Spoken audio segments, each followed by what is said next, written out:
Nagbabalik na naman ang inyong tagapaglingkod ng mga balita at pawang katotohanan lamang. Naging mainit nga na usapin sa mundo ng social media. Sa isang matapang na pahayag, nagsalita na nga si VP Sara tungkol sa issue ng katiwalian. Ibinunyag niya na may hawak siyang video na magpapatunay sa mga kabalbalan na gawain ni Kuting at Liza Tanas. Ayon sa kanya, matagal niya nang sinusubaybayan ang mga kahina-hinalang aktibidad ng dalawa. Ang nasabing video raw ay naglalaman ng ebidensya ng katiwalian sa isang proyekto ng gobyerno. Sa gitna ng kontrobersya, mariing itinanggi ni Kuting at Liza Tanas ang mga paratang laban sa kanila. Ayon kay Kuting, itong planong paninira upang pabagsakin siya sa politika. Si Liza Tanas naman ay humihiling ng patas na investigasyon bago siya husgahan ng publiko. Sa kabila neto, marami ang nananawagan na ilabas na ang video upang makita ang katotohanan. Iginit ni VP Sara na ilalabas niya ito sa tamang panahon upang hindi maapektuhan ang investigasyon. Dahil dito maraming mamamayan ang naging mas interesado sa isyong ito. May ilan na humihiling ng transparency upang matiyak na walang manipulasyon sa ebidensya. Samantala, ang kampo ni Kuting at Liza Tanas ay naghahanda umano ng legal na aksyon. Patuloy naman na nagmamatyag ang publiko sa susunod na hakbang ng Vice Presidente. Ang tanong lang lahat, totoo nga ba ang mga akusasyon o isa lang itong taktikang pampolitika? Isa lang ang tiyak, ang isyong ito ay patuloy na mag-init habang hinihintay ang buong katotohanan.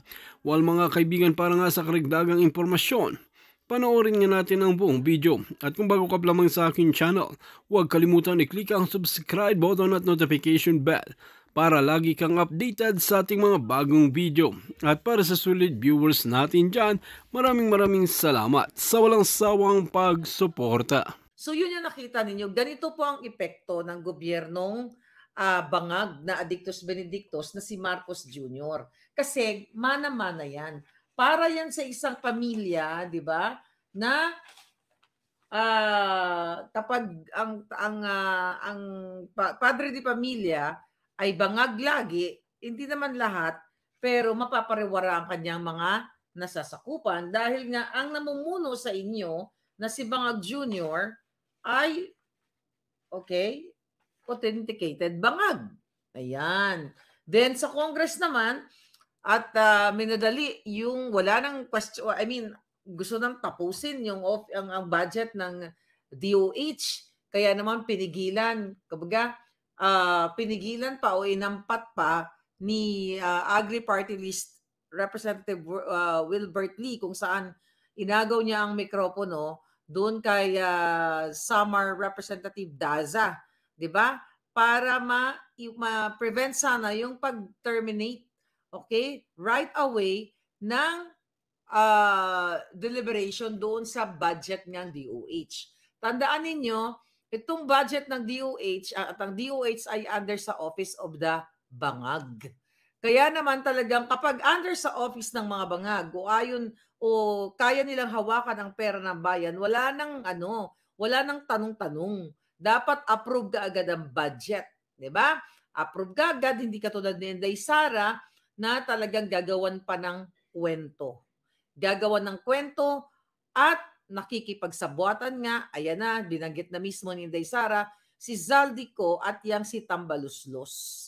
Dahil sila ang may hawak ng pera ng bayan, kaya kahit sino na lang ang kanilang gustong utusan na sirain si Inday Sara at iba pang mga kritiko ay gagawin nila. Ganon ho kababoy ang inyong ang gobyernong ito. Okay. So nag press con si Inday Sara kahapon diyan sa Pilipinas at sinagot nga niya isa-isa at ngayon may bago na naman silang hanash dito sa 9 envelopes na ibinigay daw ni Inday Sara kay DepEd Undersecretary Gloria Jumamil or Humamil, I don't know how would you pronounce it. Noong si Inday Sara ay nasa DepEd pa. Mga kababayan, lahat ng ito kadyutahan ni Liza Tanas. Lahat ito kadyutahan ni Tambaluslos at ni Marcos Jr. dahil sa kagustuhan nilang ma-impeach o matanggal si Inday Sara. Di ba hindi nga umuubra yung kanilang mga impeachment dahil wala naman silang grounds para paalisin si Inday Sara diyan sa kanyang pwesto na where in fact siya ay binoto ng 32 million Filipinos real votes. Compare kay Bangag na nakipagsabwatan pa si Lisa Tanas kay Roger Piñate based on sa Smartmatic, based sa affidavit ni Atty. Glenn Chong, at dito na charge na nga yung Smartmatic owner na yan, si Roger Piñate at iba pa niyang mga kasamahan at 8.5 million US dollars para sa kanyang pansamantalang kalayaan. So nakikita ninyo, so si Marcos Jr. ay binoto ng multo. Okay? Binoto dahil nakipagsabwatan sila sa Smartmatic. Si Inday Sara na binoto ng Pilipino, gustong tanggalin ni Bangag, ni Tambaluslos, ni Liza Tanas, ni Saldico, dyan sa kanyang pwesto at inuutusan yung mga young goons at ang mga kasabwat na mga buwaka ng inang senador at mga buwaka ng gininang mga kongresistang o tongresista o mga kawatang kongresista na lahat sila Patek Philippe, lahat ng mga designers, yung mga hinayupak na yan na nanglilimahid sa kahirapan o nanglilimahid sa pulburon, pero lahat sila naka-designers at yan po ay gamit ang pera ng bayan. Kaya sabi ko naman sa inyo, kailangan yung magsalita at mag-speak up day. Alright? Noong September 21, ang daming nag-speak up day, pero nandyan pa rin si Bangag. Malay nyo, bukas gurgur na siya, di ba, sa sarili niya dahil addictus benedictus siya. At kayo naman na nagsasabi na, oh, ano nangyari? Bakit andyan ba si Bangag? Bakit, hindi naman successful yung inyong pakikipaglaban dyan sa Liwasang Bonifacio? Alam nyo, masyado kayong walang patience. Ibig sabihin, you're not fighting for your country. You're fighting for your personal interest. Sino ba ang gustong manatili pa yung mga buwaka ng inang Bangag na yan? Kaya ngayon, dito sa press conference ni Inday Sara, na binanggit niya na mayroon siyang video. Okay? Na mayroon siyang video, all we can do right now is to speculate. Ito na bang video na ito ang magpapatumbas sa mga Bangag? Hindi natin pwedeng puwersahin si Inday Sara na, oh, sumama ka Inday Sara sa aming pakikipaglaban na mag-rally-rally, Hindi nyo pwedeng diktahan yan. Kung meron man siyang timeline, meron man siyang eksena at pilit siyang lumalaban sa mga hegemonyong gusto siyang, ibagsak. Gusto siyang i-impeach. Tignan mo nyo, di ba? Ang ginagawa ng Inday Sara ninyo. Pero kayo naman, I think you're not a supporter of Inday Sara. Kung kayo ay sinasabi niyo na ganito, ganyan, parang walang nagli-lead sa inyo. Sino nagsabing walang nagli-lead sa inyo? Nandito ako. Diba? For 2 years, andyan naman siya. Lumalaban siya sa mga demonyo. Nilalabanan niya dahil ninanakaw yung pera ninyo. Imagine mo, sinabi na mismo ang tapang na binoljak. Okay, na hinarap ni Inday Sara nang binanggit niya si Saldico at si Tambaluslos na silang dalawa lang ang nagdedesisyon ng budget na yan. At syempre sa basbas ni putang inang Lisa Tanas at ni Bangag Jr. Yang si Lisang kidnapper, smuggler, kawatan, lahat na. Ngayon, ano yung video na sinasabi ni Inday? Pwedeng video yan, okay? May alam ba ako sa video na sinasabi niya? Wala. Ayokong agawin ang moment ni Inday. Pero ang pwedeng, yung possible, kasi nakakontodong smile si Inday na doon sa kanyang press conference, yung video na binabanggit niya, although medyo hindi masyadong malinaw kung ano yung video na iyon, para kasi sinasabi niya na ginagamit nila Tambaluslos, itong sila Franz Castro, si Trillanes at yung mga young goons ba, para to attack Inday Sara. Imagine mo yung mga rebuilding NPA, Franz Castro na convicted. Kaalyado ni Tambaluslos. Trillanes, ayan, natalunan, talawan, walang bayag. Okay, di ba? Ginagamit ni Tambaluslos para atakin si Inday Sara at ginagamit yung ginagamit talaga nila ang pera ng bayan. Kaya sabi ni Inday Sara, alam niya kung sino, kung tama ang pagkakaunawa ko doon, ay correct me if I'm wrong, doon sa kanyang press conference, mga kababayan, na meron siyang video at alam niya at alam niya na, well, sinabi naman niya kung sino talaga ang behind nitong pag-aatake sa kanya. Nakakalimutan ninyo, last year of November or last quarter of the year, 'di ba? Tama lahat ng ating mga puting ahas na titirahin nila si Inday Sara. I-impeach si Pastor Quiboloy, si Pangulong Duterte, lahat ng kritiko, vloggers, etc. And siya, nagkamali ba ako? Tama lahat. So ngayon, lumalaban yung inyong Inday Sara sa kabila ng pambababoy ng kayuni team niya. Ang impaktong si Bangag Jr. na walang ginawa kung hindi tumira ng pulburon ang hinayupak. Alam sa circle, paulit-ulit, alam ng lahat ng kamag-anak at halos lahat yata silang kamag-anak, tumitira ng pulburon. Kaya talagang kayo ay napapariwara na kayo. Imagine, tama si Inday Sara, imbis na pinag-uusapan, diyan sa plenaryo, diyan sa Kongreso at Senado. Anong ginagawa ng mga buwaka ng ina? Nag-show off ng kanilang mga alahas, mga diamanting ninakaw sa Kaban ng Bayan, ng kanilang mga relo, ng kanilang mga bag na designers na ninakaw sa Kaban ng Bayan. Imbis na ang pagkaabalahan kung paano paangatin ang buhay ng Pilipino. Tama si Inday, pag-usapan ang pinangako ni Bangag na 20 pesos na kilo na bigas. Recently, nangako ng 29. Wala rin nangyari. Pagbaba ng kuryente, imbis na bumaba, tumaas. Pagbaba ng mga bilihin, hindi nyo na mabili ang mga bilihin. Pagtaas ng krimen, pagdami ng mga pulburon. So yan dapat ang pinag-uusapan dyan. Pero nakikita nyo, halos magsapakan na yung mga yan. Wala yung buti-buti pa ngayon mga taong nasa kanto eh. 'Di ba? Pero wala silang pinagkaiba sa mga sindikatong sanggano na kapag napipikon sa isa't isa, well, lahat naman ang nagsiga-sigaan dyan, actually yung mga kaalyado ni Bangag Jr. o ni Tambalusos kasi sila ay protektado, sila ay destined to what? Para kagatin, okay, ang mga taong nagsasabi ng katotohanan o ang mga taong lumalaban para sa inyo katulad ni Congressman Marcoleta. Nakulang na lang, di ba, tinapik nitong si dating rebelding Alex Bungkayaw Brigade, Paduano. Di ba, Hans, nakita niyo itong mga inayupak na ito. Ito ba yung gusto ninyong manatili dyan ng mga kongresista at mga senador? Imbis na pag-uusapan kung paano mabigyan ng trabaho ang inyong pamilya, paano kayo magkaroon ng pagkain sa hapagkainan, maibsan ang kahirapan, matapos ang mga krimen. Ngayon, actually hindi mo naman matatapos ang krimen, mabawasan ang mga krimen. Pero tignan nyo, dinukot na bata, grade 12 student, di ba? Ginurgur.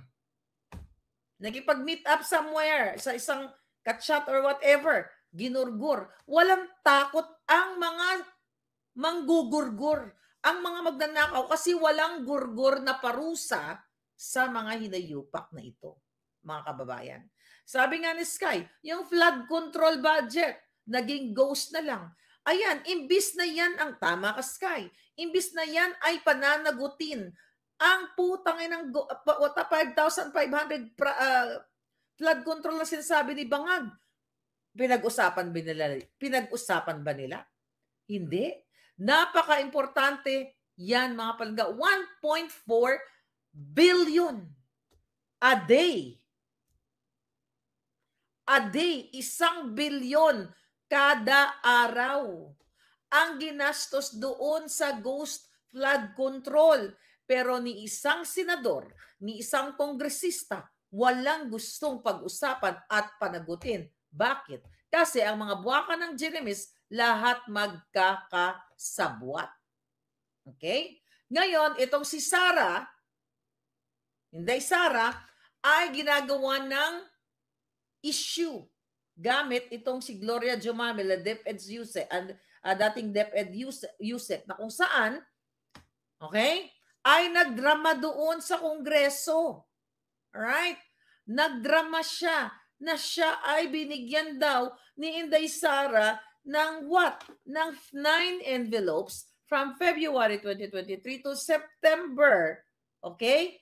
Na ito daw ay parang suwol sa kanya para hindi hindi na siya magsalita kung ano man yung kanyang disgusto. Ito'y isang pagtatanim o pag-iimbento ng mga kasinungalingan laban kay Sara kasi gusto na nilang tanggalin si Sara kasi you know what? May nagsabi sa akin, mga palangga, kaya dapat i-manifest nyo. Baka magurgur na si Bangag dahil siya ay napupuno na ng what? Polvoron. 'Di ba? Alam niyo naman na may naramdaman yan. 'Di ba? Nag-muscle spasm yan, nataranta si Lisa Tanas. I think last year, 'di ba, sinabi ko sa inyo, akala niya matitigi na. Kaya yan, kung pabasahin ninyo, bakit sila nagmamadali na tanggalin si Sara, baka magugurgur na, baka mamamatay na yung putang ina, hindi good. 'Di ba? Kaya ginahanapan nila si Inday Sara nitong mga issue na tong 9 envelopes na to. Let's talk about that 9 envelopes eklabush na yan. Okay? Ano ang sabi ng mga ginayupak? Yang si Gloria, okay? Yang Gloria na yan. Alright, tignan natin. Anong pinagsasabi niya dito? Okay?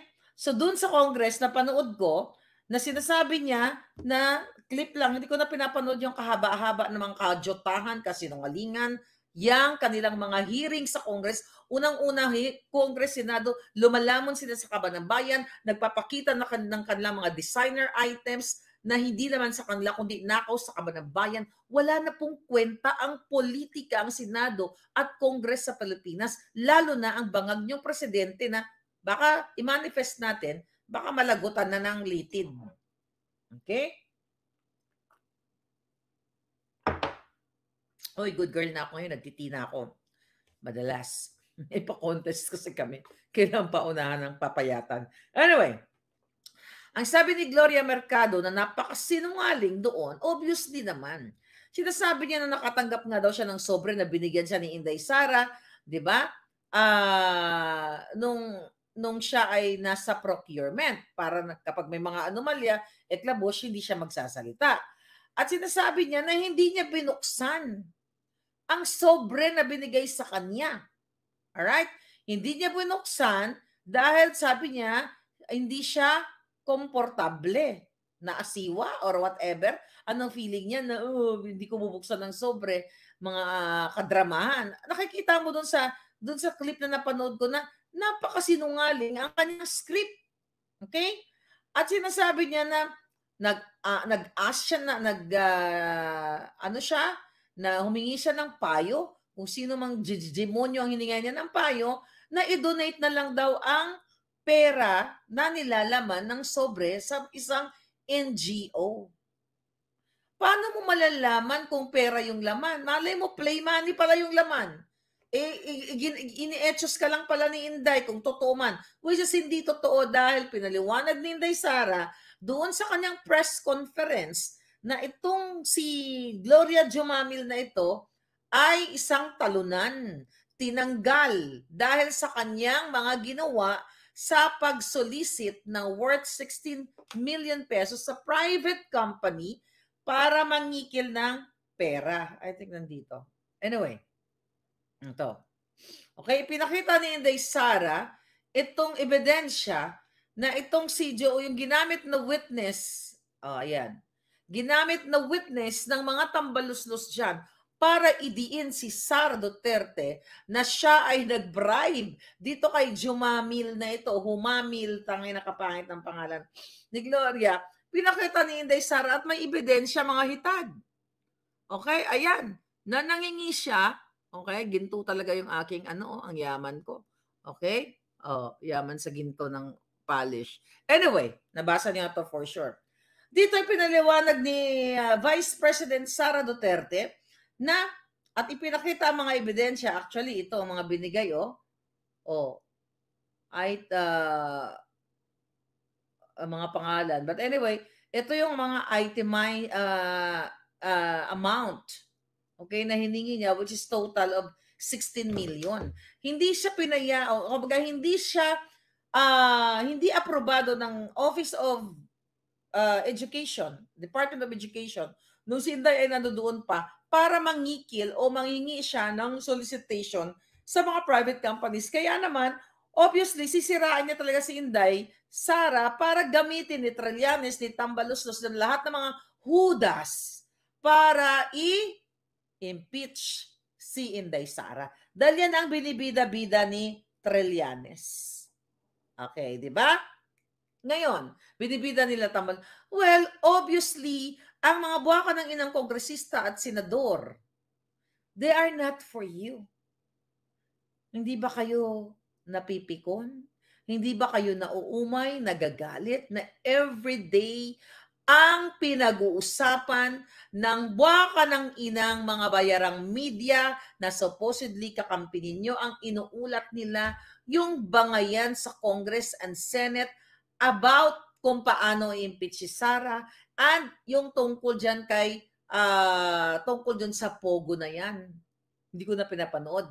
Na alam nyo naman na ang nakikinabang sa Pogo ay si Lisa Tanas at si Marcos Jr., silang lahat na mga hinayupak dahil nagbigay, di ba sinabi ko sa inyo yan, during the campaign period pa lang, tumanggap ng what? According dun sa ating puting ahas, ng 1.5 billion pesos. Okay? 1.5 billion galing sa Pogo operators. Si what? Bangag at si Lisa Tanas. I think nandito. Okay? Ano ba yun? Napakita ko na yun. Di ba? I don't know, pinatawag na ba si Rainier Chu? Na laging kasama ni Bangag sa birthday, sa travel, 'di ba? Rainier Chu na Pogo operators.